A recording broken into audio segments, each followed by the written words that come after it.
What I saw from Ryan Day today told me all I need to know about how they're preparing for this game. And I understand you're frustrated, and I understand that you have a message for Dave Portnoy. And I do think all of that is firing them up. But Ryan seemed more relaxed in this press conference than any press conference I've ever seen him in. I mean, to say that kicking butt is fun is quite the statement. That wasn't the word he used. I'm not allowed to use the word he used, Tim.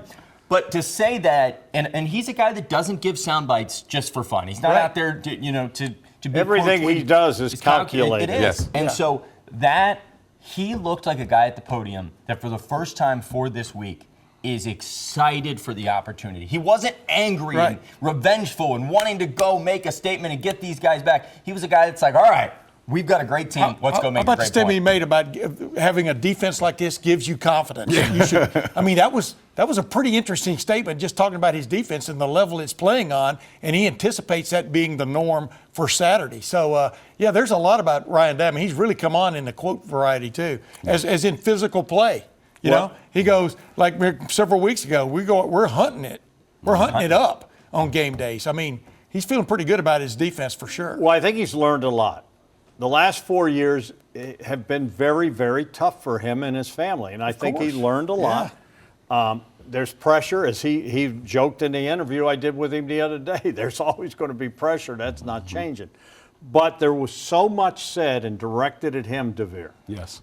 Born on third base, and they're not physical, and they're not what. And unfortunately, I think he took the bait, and I think he allowed that to get into his head.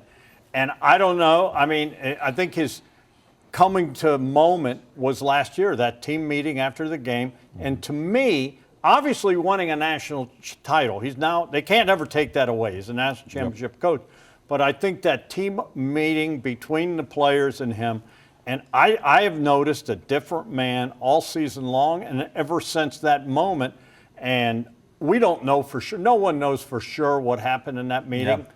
But whatever that happened in that meeting changed the team, and I think it changed him for the better. Yeah, and I think it changed the trajectory of our program, and you feel like we're entering a dynasty phase with the way that we're able to operate. We won a national championship, but you hear whispers coming from the Woody that Ryan Day's focus is intensified, that he's asking more from the players, he's asking more from the coaching staff. Well, he raised the grading average. He raised the grading average, so we're all working on a higher scale of just productivity each day under Coach Day, and the fact that he has that mindset of, hey, we're in a national championship picture every time I'm here at Coach, because I don't lose the games I'm supposed to lose. I win those games, and in these games like Michigan games and Texas game this season, he has to come and perform. And I think what he has up here, he's bringing a lot more to the table than any other coach in the country, just because of his past experiences with Michigan, his past experiences with great teams.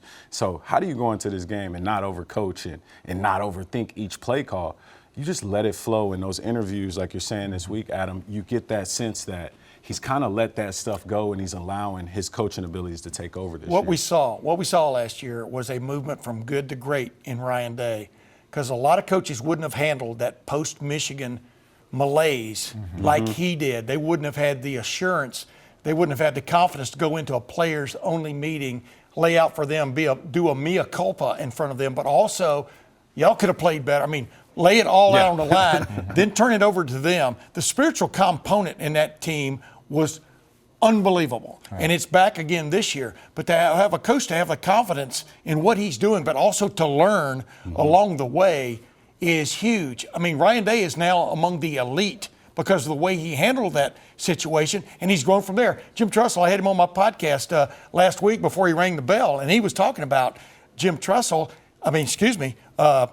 Ryan is always looking for new ways to do things. I mean, he's not just sitting there, this is the way we're going to run the I formation, and we're going to run it down your throat. He's always looking for new ways to block, all these little different increments that make up for a big-time football team. And I think we really saw him go from good to great last year.